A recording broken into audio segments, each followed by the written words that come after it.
and welcome to Colin Bunyan's cooking video. This is the fourth in series 3, apple cider cake. Now a quick foreword before I start this recipe. To the Americans, apple cider is just apple juice. It can be alcoholic, it may not be. It's basically unfiltered apple juice. So if you're going to make it for children, you need to use the unfiltered and non-alcoholic. And if you're doing it for the UK, it'll work well with apple juice. But I'm doing apple cider, and this is ideal for using the apples that aren't at their best. So basically, everyone's will have 1 or 2 apples in their fruit bowl that just, that need using up. This is an ideal recipe for that. Let's get started. First up, 500ml bottle of cider into a saucepan. Now I'm using a sweet cider. It's recommended that you use a sweet cider, but it's not essential. Onto the heat, and that has to go on medium heat and is reduced by about 2/3. You want it to be a syrup. Right, this has been bubbling away for 15 minutes, and if I tilt the pan gently, you can see that it's thickened up and gone a nice dark colour. From 500ml bottle of cider, you need to get it down to about 150ml. It'll be a thick syrup. Not quite 200ml. Okay, so I'd say that's about right. It's gone to a gold colour and it'll still evaporate as it's cooling down, so it'll thicken up quite nicely. In this bowl I've got 10 ounces of flour, 1 teaspoon of bicarb of soda, not baking powder, baking soda, teaspoon of cinnamon, 1/4 teaspoon of mixed spice and 1/4 teaspoon of ground ginger. We give it just a light whisk together, no need to worry about sifting it. This is not one of those cakes which needs to be super light. If anything, having a bit of body to the cake helps in this regard.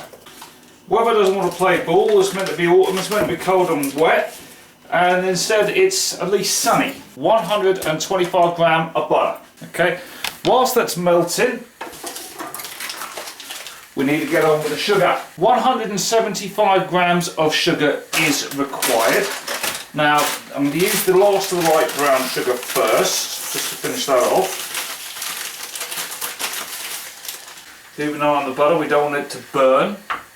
Just keep melting it. And add some vanilla.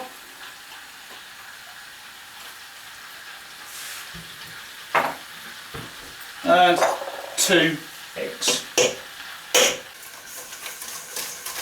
Whisk together the eggs and the sugar so you get that beautiful, lovely, dark caramel molasses, no lumps. Teaspoon of maple syrup for that smoky effect. Okay. Now these apples are a good few days old, and you notice that one there that's got a brown mark. Okay, all you do, slice it off and you're good to go. Okay, now I don't even worry about peeling them. All you do is you grate them. But I think 2's enough. Okay, yeah, I'm going to say 2 is enough in this case. If there's small apples like Jazz, or there's kids' apples, then you might need 1/3. But I think 2's fine.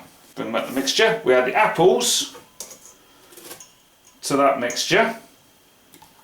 Scraping out all the juice as well, because that's a lovely fruit flavour. Now we fold in the dry ingredients until about 80% mixed. So we don't want to have fully mixed. I'll explain why in a mo. That's about 80% mixed. You can see some white flour in there, but that's okay, because what we now do is we now add the butter.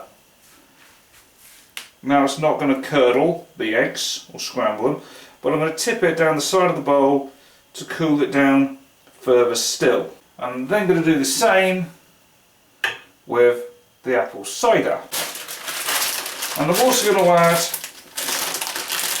100 grams of raisins. So need to mix this together until all the liquid is absorbed, and we end up with a very quite thin batter actually. Now this isn't part of the plan, you want the batter to be fairly thick, so I'm going to add a couple of ounces more to it. So it's going to be 12 ounces rather than 10 at the final product, but that's got it, that's thickened it up nicely. It's now not too thick, but crucially it's not too thin either. So, straight into a springform cake tin. That's that done. And now we give it a good bang on the table.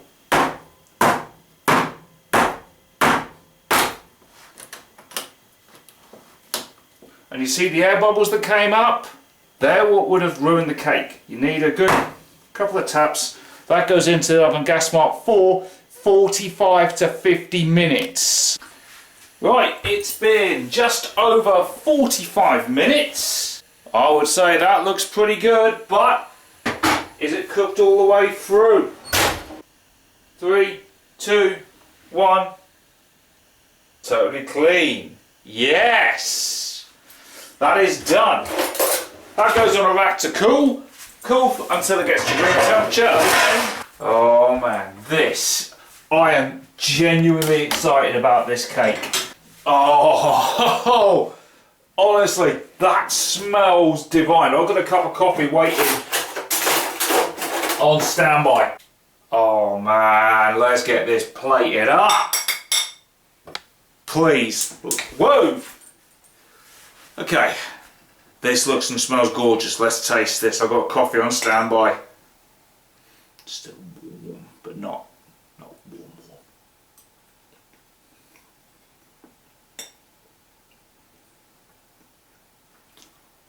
Oh my god. Oh. You don't taste the apple as a major flavour in this. What the apple does is provide a bit of moisture to the cake. So you get the fruit, the spice. It's a light cake, but it's still got a bit of body to it. It's not your Victoria sponge. Oh man.